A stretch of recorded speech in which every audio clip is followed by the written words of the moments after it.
C'est une icône, on l'aime tellement. Jane Birkin, immense artiste, chanteuse, actrice, bien sûr, écrivain. Bonjour Jane. Bonjour. C'est un bonheur de vous accueillir avec ça. Merci. Quand même, c'est quoi? C'est une carrière qui tient dans un coffret. Oui, c'est bizarre de se trouver dans une boîte, oui. Oui, dans une boîte. Oui, dans une boîte, il y a toute ma vie, en fait. Toute ma vie en France. Ouais. C'est ça, c'est 50 ans.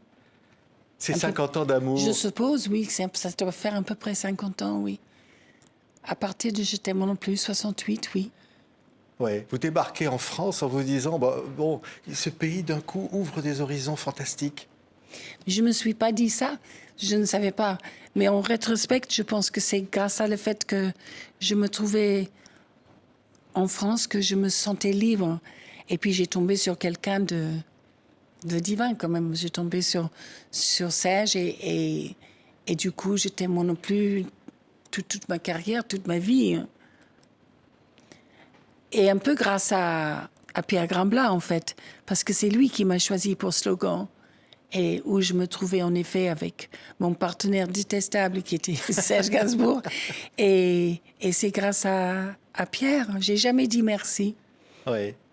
Ouais. Il faut lui dire. C'est vrai que la première fois, quand il est arrivé, il vous a regardé d'un air dédaigneux, Serge Gainsbourg. Il me semblait. Mais et voilà, j'ai une facilité de prendre les choses mal.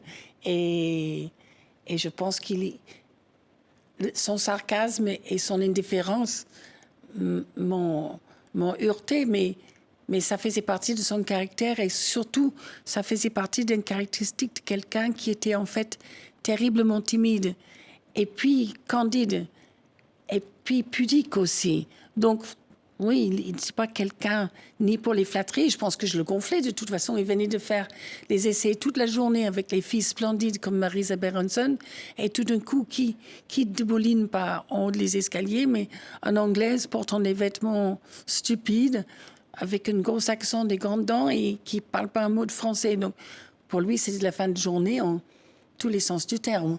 C'est incroyable. Alors, en plus, sur ce film, vous avez dit qu'on vous avait mis un crayon dans la bouche. Non, ça, c'était pour la piscine. Oui, pour pas que vous ayez d'accent. C'était Jacques Deray qui trouvait que je pouvais faire un effort de prononciation mieux que ce que je faisais. Donc, le méthode à cette époque-là était de mettre un crayon dans la bouche. Comme ça, tu fais plus d'efforts d'articulation. Ça n'a pas marché, ça m'a fait pleurer, mais bon, l'idée n'était pas méchante. C'était humiliante, mais c'était pas méchant. Oui, j'ai tellement envie de regarder Étienne Dao et vous. C'est le dernier album, Jane. Oui. Oh, pardon, tu dormais. Oui. Quel duo, parce que vous avez fait un duo avec Serge. Mais c'est moi qui ai mis en scène. Mais là, regardez. Mais quel merveilleux acteur. Qu'est-ce qu'il est beau.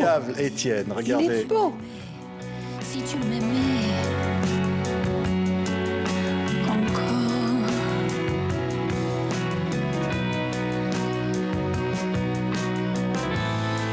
Oh, pardon, tu dormais. Ouais, tu m'as réveillé. T'aurais pu m'empêcher de mouvement. Qu'est-ce que je me suis amusée. Là, vous deviez rigoler quand même. J'adorais. Tous les deux dans le même lit avec Étienne.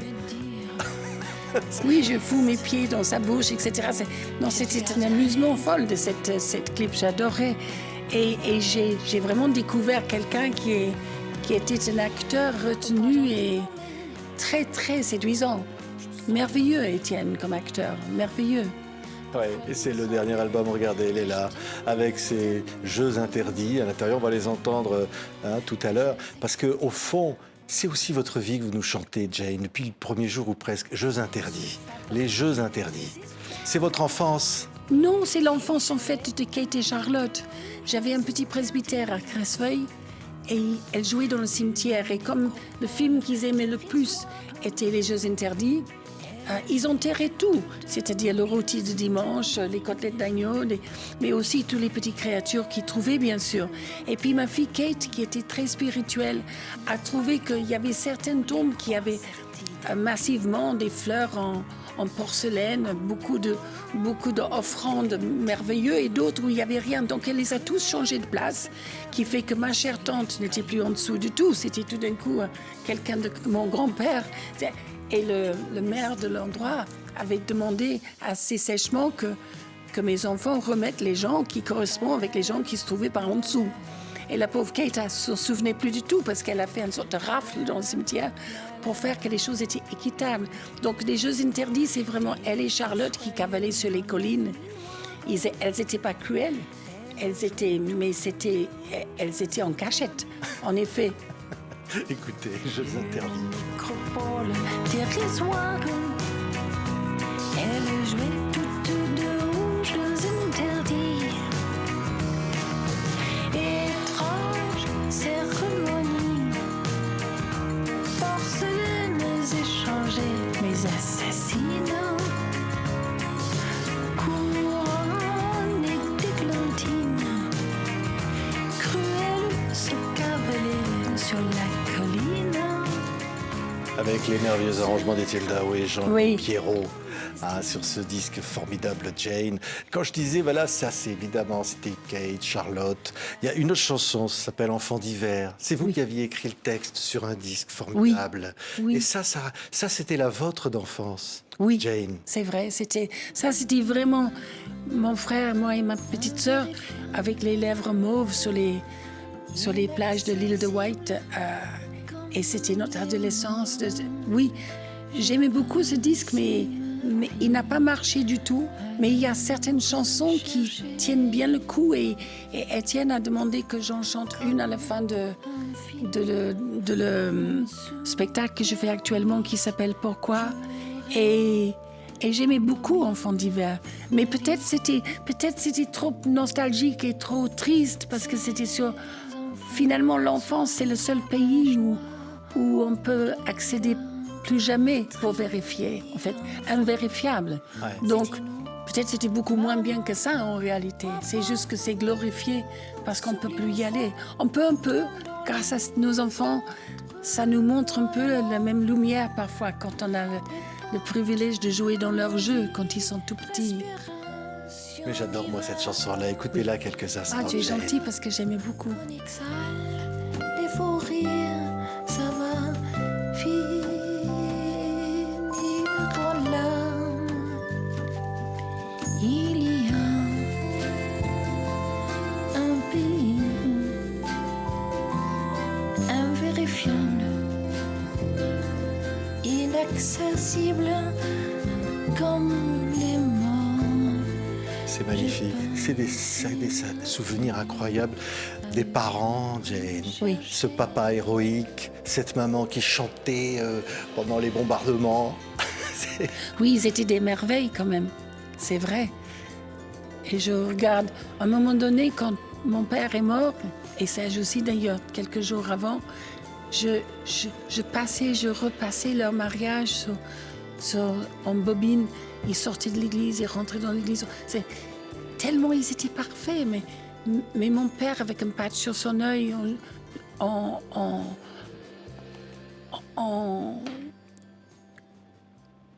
pas résistant, parce que les personnes qui l'admiraient le plus, c'était des résistants bretons. Parce que lui, il était navigateur, il venait les nuits sans lune sur les côtes de Bretagne, où les Bretons ont caché dans leur grenier des aviateurs anglais qui étaient trop grands. Donc, ils couraient des risques énormes d'être vus, dénoncés. Les gens qui pourraient même regarder combien de coquilles d'œufs est dans leur poubelle, donc combien de personnes ils cachaient. Enfin, jour après jour, nuit après jour, ils couraient des risques terribles. Et mon père les avait dans une telle admiration. Et lui, il a perdu la vue pendant la guerre avec toutes les interventions. Il avait son patch et ma mère était d'un glamour, mais absolu. Ouais, absolument incroyable, merveilleuse, hein. merveilleuse. Ouais. Ah, vous oui. l'avez vu jouer avec Omar Sharif, Oui, toute oui. petite. Et puis on m'a raconté quand j'étais à New York qu'elle est venue le 11 septembre, juste après, pour chanter à la mairie du New York, pour leur soutenir le moral, comme elle a fait pendant la guerre pour les Anglais. Et on m'a dit, mais votre mère était géniale, elle est partie dans les boîtes de nuit toute la nuit, on ne pourrait plus la retrouver. Et j'étais contente, elle ne s'est pas vantée de ça du tout, je ne savais même pas qu'elle est allée. Oui, c'est à vous raconter dans ce livre, parce que c'est votre journal intime, Monkey Diaries, Oui. qui est formidable chez Fayard. Une citation, quand vous êtes toute petite, Jane, vous dites « Mais qu'est-ce qui ne va pas chez moi? Tout ce que je sais faire, c'est écrire et chanter. » Et vous ne vous dites pas à ce moment-là, mais c'est ce que vous allez faire toute votre vie. Non. Oui. Et les premiers amours. Ah, vous racontez. Alors, il s'appelait Neil. Il y en avait un. Vous avez presque avalé plein de médicaments parce que il avait voulu vous embrasser. C'était pas oui, le moment. Et vos parents, et cette enfance merveilleuse, et des choses absolument incroyables de tout ça. Mais je pense surtout que ça correspond à pas mal de gens. Donc, quand j'ai fait des signatures un peu à propos de ces journaux intimes, en effet, j'avais des femmes qui me disaient, mais c'est moi. J'ai eu la même chose. J'ai passé les mêmes nuits blanches à côté de quelqu'un qui ne me regardait pas. Voilà, toutes ces mini-souffrances que j'ai eues et qui sont décrites dans ces journaux, les gens ont eu pareil. Je pense que c'est peut-être ça, les chansons aussi. Les gens identifient énormément. Serge les a fait exquisement parce qu'on ne peut pas se prendre très au sérieux comme écrivain quand on a été avec quelqu'un qui a écrit Les Deux Sous Chics ou Fait le Bonheur. Parce qu'il y a un tel cisaillement, un tel maximum d'émotions dans le minimum des mots. C'est tellement précieux et exquis. Mais les gens, dans l'audience, quand ils écoutent, ils peuvent dire « Mais moi aussi, c'est la pudeur des sentiments. Moi aussi, j'ai connu ça. » Voilà, Oui. ça correspond à les affaires de cœur de tout le monde. Oui. D'une petite fille qui adorait Cliff Richard, Oui. qui voulait l'épouser si c'était possible. C'est drôle, hein, parce que C'était j'ai ça. jamais rencontré de ma vie. Et je me suis dit, un jour, il faut que quelqu'un me fait rencontrer. Vous quand allez même, vous retrouver un pour jour que dans je le puisse- même immeuble, boulevard Lannes, que Piaf qui Oui. meurt, et la foule qui veut voir le corps d'Édith Piaf vous confond avec Françoise Hardy. Oh, mais quel moment merveilleux. J'ai pas ouvert la bouche pour pas me trahir, mais quand le foule a chuchoté, c'est Françoise Hardy, j'étais tellement fière. Je venais juste acheter le disque, tous les garçons et les filles de mon âge. Donc, elle était mon idole. Elle demeure, d'ailleurs, un idole pour moi, Françoise. Donc, c'est vrai, peut-être j'avais une petite apparence. En fait, la confusion était que tout le monde qui sautait le queue, comme je tentais de faire parce que je vivais dans le même immeuble, tout le monde qui faisait ça sans être reproché par la police, c'était des gens connus. Je pense que tout le monde sont venus pour payer leur respect dernier à Édith Piaf. Peut-être Serge aussi était dans le queue des personnes qui étaient permis d'entrer. Mais du coup, comme le policier m'a permis d'entrer, on supposait que j'étais donc quelqu'un de connu. Ouais. Et de... Ah, j'étais trop contente, mon Dieu. Oui, alors évidemment, il va y avoir John Barry, la rencontre avec cet homme incroyable, musicien américain, des musiques de James Bond, etc. Mais bon, la solitude est là. Malgré tout, la solitude est là, Jane. Oui, mais bon, je pense qu'il y a pas mal de gens qui ont eu le même sorte de parcours. John Barry était très, très particulier parce que il était tellement célèbre et tellement brillant, et il était en train d'écrire des symphonies. Donc, d'être lié à cette adolescente, parce que quand même, j'avais 17 ans, je connaissais personne avant, j'avais rien à dire pour moi-même. Donc, quelle barbe pour lui de revenir pour rencontrer ce visage en larmes, le lui reprochant d'être parti toute la journée en demandant s'il l'aimait encore. Il n'en pouvait plus. Il m'a balancé dans une autre chambre parce que tellement il ne pouvait pas dormir. Parce qu'il y avait autre chose à faire, lui. Et je me suis dit, je ne veux plus jamais être dans cette situation-là, d'avoir rien à dire pour moi-même, d'être juste tellement dépendant à quelqu'un. Je pense que la dépendance, à ce point, fait vraiment peur et je le comprends un peu en relisant mon journal. Je me suis dit, vu de son point de vue, je suppose que j'étais la barbe aussi. Hein. Oui, orang-outan. Parce que ce singe-là, écoutez cette voix, Jane. Bravo, c'est ça. Extrait de votre premier disque avec Serge. Il fait les yeux blancs, il n'a plus de dents, mais depuis longtemps, j'aime ce gros dégoûtant, j'aime ma poupée Moi, ce que j'aime, Jane, c'est l'humour incroyable. Toutes ces années, vous nous avez tellement donné de bonheur à vous voir tous les deux avec Serge. Ah Qu'est-ce oui, que c'est vous vrai. rigoliez dans les émissions de télé. Ah oui. Qu'est-ce que c'était... la blague tout le temps. Hein. Mais il avait ce côté-là qui est, je pense, pas commun avec les poètes ou les grands compositeurs, c'est d'être quelqu'un de si délicieusement marrant. Donc on pleurait de rire. On avait des bulles qui sortaient de nos nez avec les enfants, tellement ils nous faisaient marrer. Donc c'est vrai qu'il y a une autre chanson qui s'appelle « Vous raccrochez, c'est une horreur ». Ah oui, on l'écoutera tout à l'heure. Mais On va se faire qu'est-ce que c'est plaisir. drôle, parce que c'est à la fois très, très bon enfant, très naïf. Les choses qui balancent par le téléphone Oui. sont vraiment toutes délicates. Jane B, on va entendre ça. C'est merveilleux. Vous vous dites, c'est celle-là la chanson, c'est votre chanson, Oui. Jane. Hein?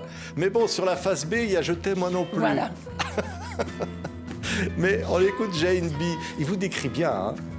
Hein? C'est vous? Écoutez. J'étais très flattée qu'on puisse mettre mon passeport finalement sur Chopin.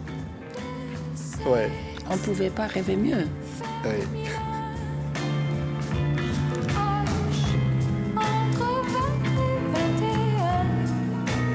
Alors, c'est vrai que quand vous allez tourner avec lui, hein, slogan, vous allez donc l'entraîner à danser les slows, il va vous marcher sur les pieds, et puis après il va vous entraîner chez Madame Arthur. C'est comme ça que ça s'est passé avec Serge. Eh oui, c'était... Je pense qu'on a commencé au New Jimmy's. Après quoi, c'était Madame Arthur, c'était le Calvados. Et puis, on a fini au Pigalle. Et ensuite, on a fini au Hilton, quand même. Oui. Où on a dit la même chambre que d'habitude, M. Gainsbourg. Je me suis dit, oh non Mais c'était quelqu'un de tellement délicieux et drôle à être avec. Mais vraiment, j'insiste, quelqu'un de si drôle. Oui, écoutez d'ailleurs celle-là, hein, vous en parliez. Quand même, quand un type vous appelle au téléphone, Jane, il vous dit des cochonneries, enfin non, c'est pas bien méchant. Oui, mais vraiment pas méchant alors. Pas Là, méchant. Pour le coup, quand on pense à Je t'aime non plus, qui était pour le coup vraiment osé. Et encore, Serge qui insistait qu'il y avait une moralité qui est l'amour physique et sans issue. Ouais. Sur quoi oui, c'est exactement. Il se défendait comme ça, il a raison. Mais voilà, il l'a écrit pour Bardot. Et je pense que pour lui, que la plus belle fille du monde qui dit je t'aime, ils peuvent seulement dire moi non plus. Oui, c'est vrai. Par Puis écoutez- pudeur. Écoutez, Jane. T'as de la suite dans les idées, hein. Les poupées, petite chérie, comment tu couches à poil ou en pyjama, réponds. Accrocher, c'est une horreur.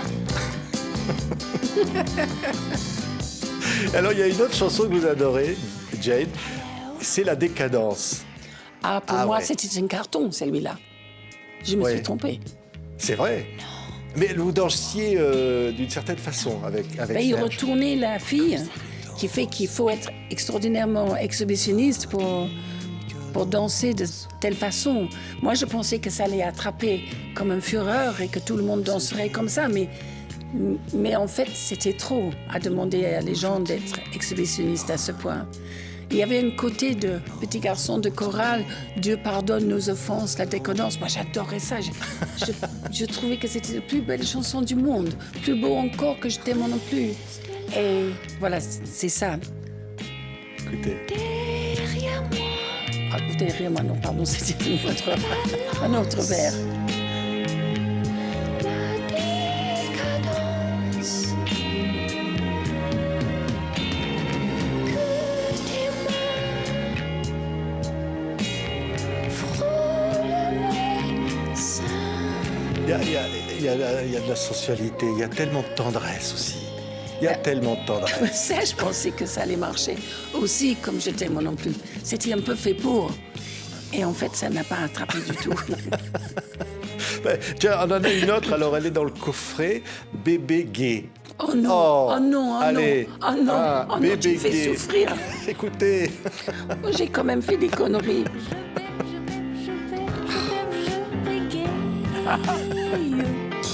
J'ai les dents qui claquent, que comme l'Union Jack.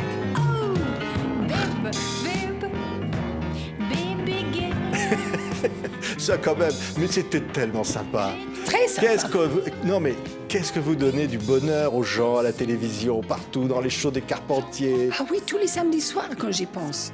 Enfin, si on était vachement connus et même aimés, c'était à cause de ces plateaux de télé et des interviews et des... Voilà, c'était pas tellement qu'on vendait des disques parce qu'en fait, avant de faire la Marseillaise, Serge aux armes, etc., on a... Ah, je t'aime moi non plus, bien sûr, mais sinon, on ne vendait pas tant que ça. C'était juste qu'on était les plus vus. Grâce aux Carpentiers, beaucoup. Hein. Ouais, on a des images. Ah, j'adore les Écoutez, Carpentiers. regardez. Ils osaient tout. Et là, vous osez tout, Jane. Oui. Regardez sur ces images un show avec un dénommé Jacques Dutronc et Serge Gainsbourg, les Lolos de Lola. Écoutez. Je plais au GI qui fasse pour moi. Il me paye un ice cream avec une paille. Il me dit Ah, quel beau Lolo, que c'est Lola. Vous osiez tout, Jane. Hein. Oh, mais quel bonheur! Quel bonheur! Ouais. À la fin, il va percer les ballons. Oui, avec des aiguilles, il les fait Il va exploser. percer, ouais. Ah non, c'était un bonheur. Et on avait tout le luxe de faire un décor et même la machine à vent comme Marilyn Monroe,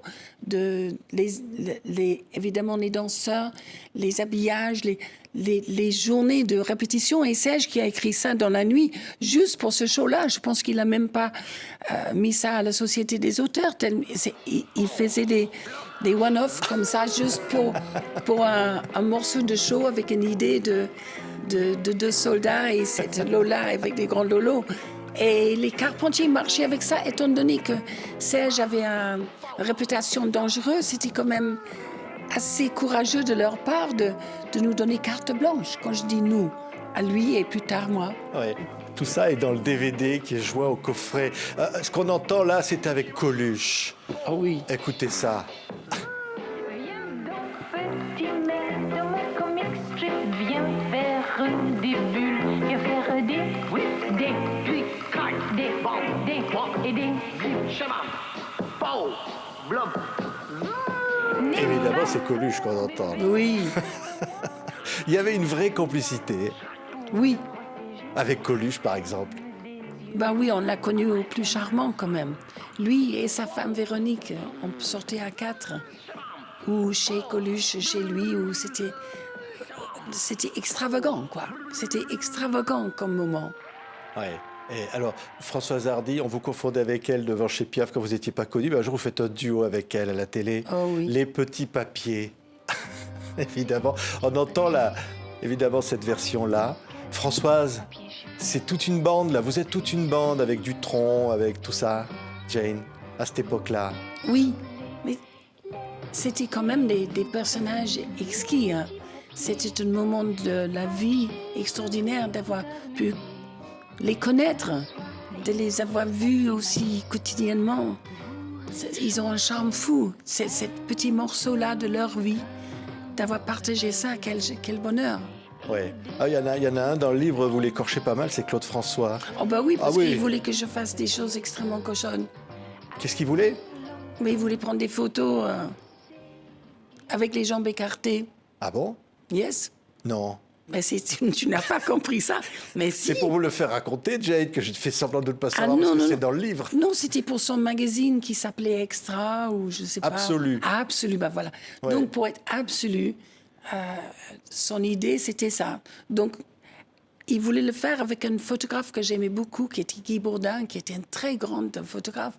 Mais malgré tout ça, je ne voulais pas du tout. Oui. Ah, mais Donc il était insistant. très explicite. Hein. Oui, il vous a dit, ah mais tu trompes ton public. Oui. C'est fou de dire ça. Mais c'est vrai peut-être. Hein? En tout cas, je voulais pas faire ça. Oui.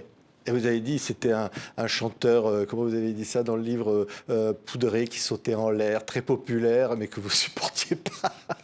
Oui, il faut dire qu'il aurait pu dire non pour le show Carpentier. Après, je croyais qu'il allait me tenir, coupable de n'avoir pas fait ses photos. Oh, pas du tout. Il était très bon enfant. Il a fait. Il est arrivé dans un Rolls-Royce dans les sous-sols de Paris. On était on nous avait donné pour une soirée les sous-sols de Paris, donc des catacombes jusqu'en dessous le Trocadéro dans les sous-sols avec les. Il y avait tout le monde.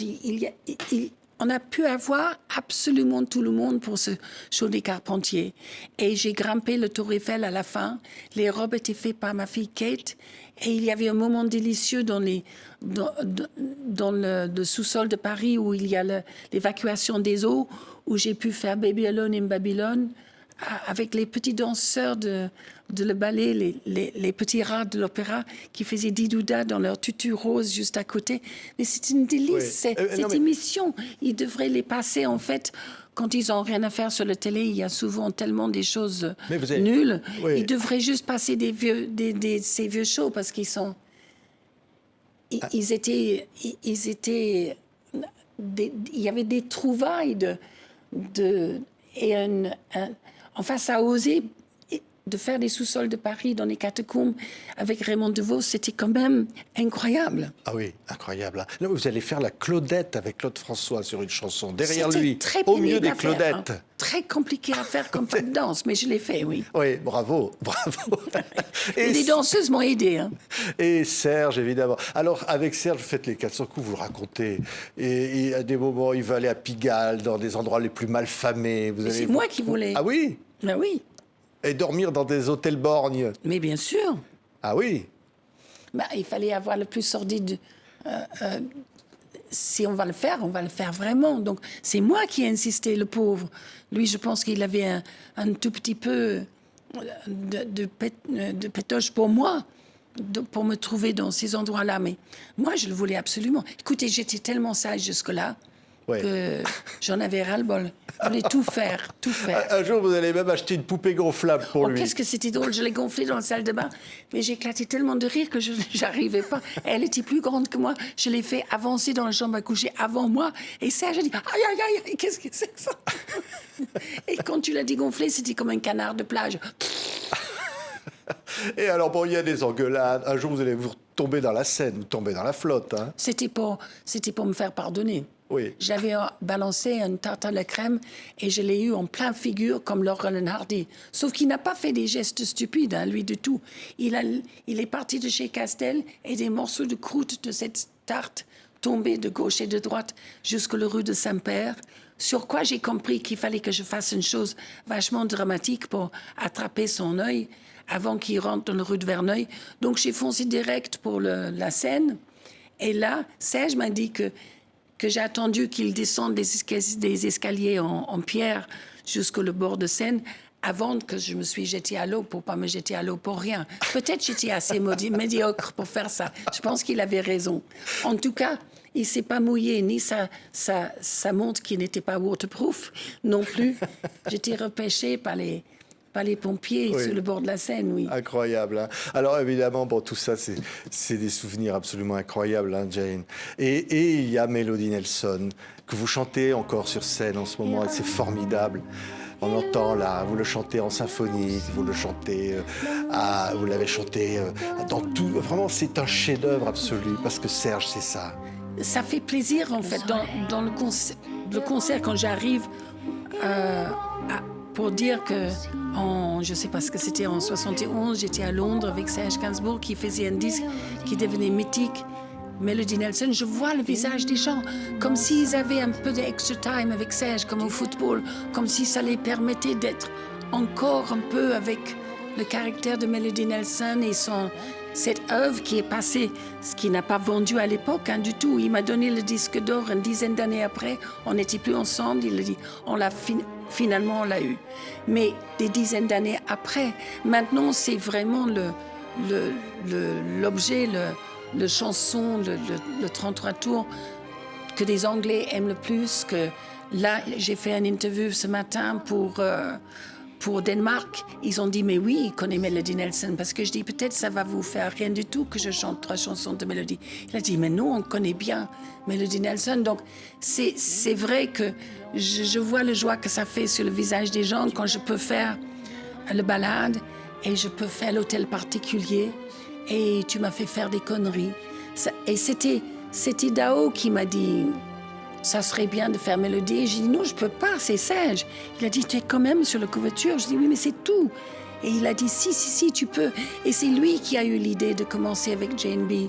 et de chanter des chansons qui vont rappeler aux gens les chansons d'Idouda, quoi.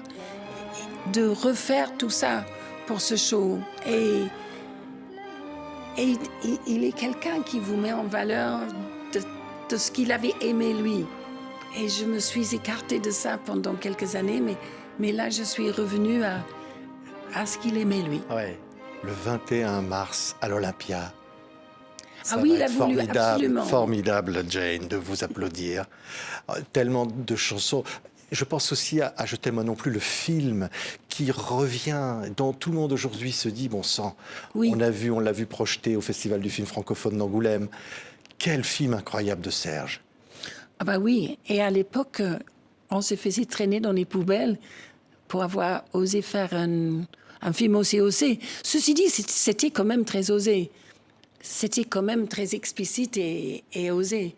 Mais le romantisme de l'affaire, où j'ai dit à ma mère, mais c'est shakespearien, maman, va le voir sur le Champs-Élysées. Il y a même Truffaut qui a dit, oublie mon film, va voir le film de Gainsbourg. Elle a dit, mais c'est pas ce qu'on dit à Londres, où tu es sorti à la, je sais pas, dans un circuit de cul à Pigalle, l'équivalent de Pigalle à Londres. Donc, c'était absolument horrible, le sortie de Je t'aime moi non plus. Mais on était sauvés par Truffaut, on était sauvés par les chats, comme disait Serge. C'était Robert Chazal de François. Les gens innocents, finalement, qui ont soutenu ce film et qui a, pendant sa sortie, après, les gens ont découvert. Je crois que ça joue à Tokyo depuis la sortie. Ouais. Ouais. Et toutes les chansons merveilleuses que Serge vous écrit après votre séparation, mais vous n'allez jamais vraiment être séparés. Parce qu'il est là, avec vous, il va suivre. Avec Bambou aussi, d'ailleurs, vous dites qu'elle a été formidable. Bambou était Et il vous exceptionnel. écrit des chansons merveilleuses toutes ces années-là. On va entendre quoi, par exemple? Oui. Oui. Il vous fait des textes incroyables. Vous n'êtes plus ensemble, mais il vous écrit ses plus belles choses. Mais c'est des chansons de séparation, c'est des chansons de peine. Je lui ai demandé si ça l'intéressait de faire la version française de Quoi, qui était une chanson italienne, qui valait pas grand-chose, parce que c'était comme un grand gabbiano, ça veut dire comme une grande mouette. Ça correspondait à rien et c'était pas un succès. Alors qu'en France, avec les mots de Serge, quoi de notre amour, feu resterait que descendre. Moi, j'aimerais que la terre s'arrête pour descendre. Ça parlait à tout le monde. Et ça, grâce à quoi j'ai pu faire le Bataclan, grâce à ce quoi. Et la modestie de Serge de bien voulu faire une version française quand même, parce que il me devait rien. Quand je pense que le dernier disque, quand il a dit, mais je voulais faire un truc, ma copine Gabrielle, son mari a fait Le Fantôme de l'Opéra. C'est lui qui a créé Le Fantôme de l'Opéra, Michael Crawford.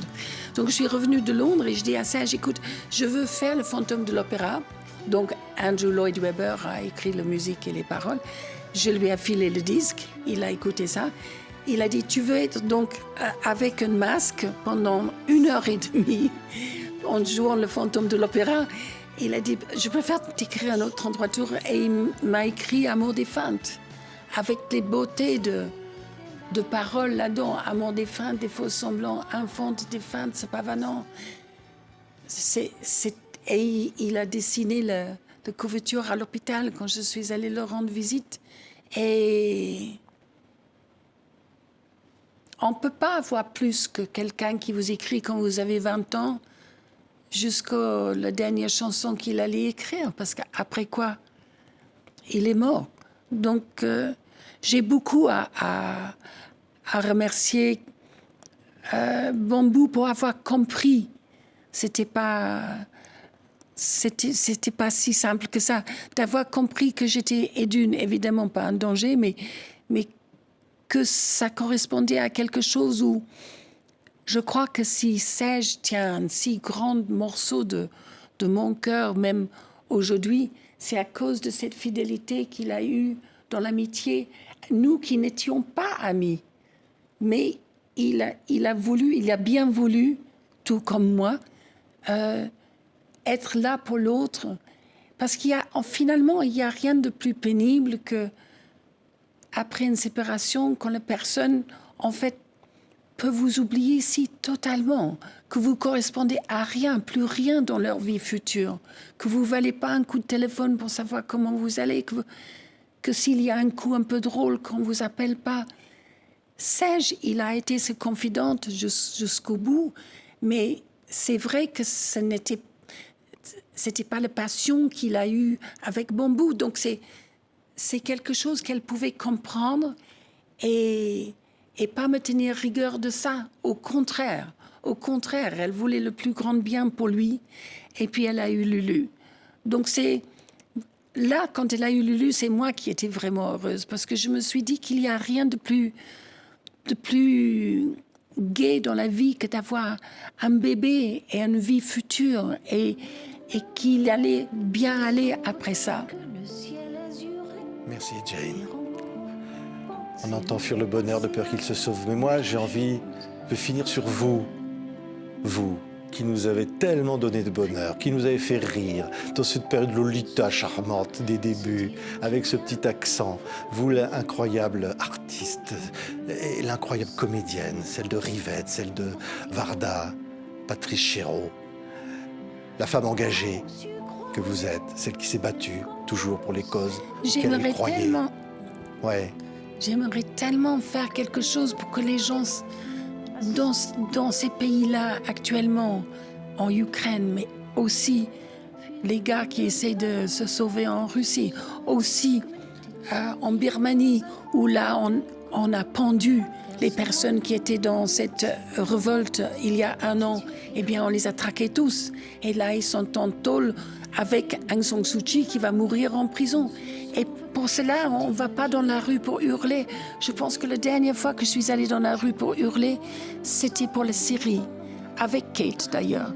Et là, on a juste envie de dire, on pense à vous, qu'est-ce qu'on peut faire? Le Croix-Rouge Ukraine, pour l'argent, ça on peut faire avec les concerts, ça aide un tout petit peu notre conscience finalement, d'être un peu moins moche. Ouais.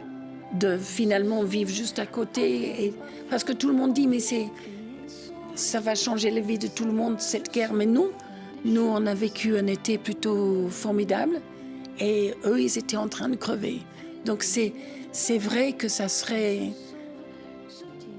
En Iran actuellement, les jeunes, les femmes, comment dire, on pense à vous. Ouais. Comment dire... qu'avant de fermer les yeux, c'est ces conflits-là, c'est ces terreurs-là avec lesquelles on compatise et on a envie de les serrer très fort. Merci, Jane. Il est là dans votre cœur, ce petit singe, même s'il est avec Serge maintenant. Oui. Mais il est toujours dans votre cœur, ce petit monkey, celui de votre enfance. Oui. Dans votre cœur. Merci, Jane Birkin. Merci. J'aimerais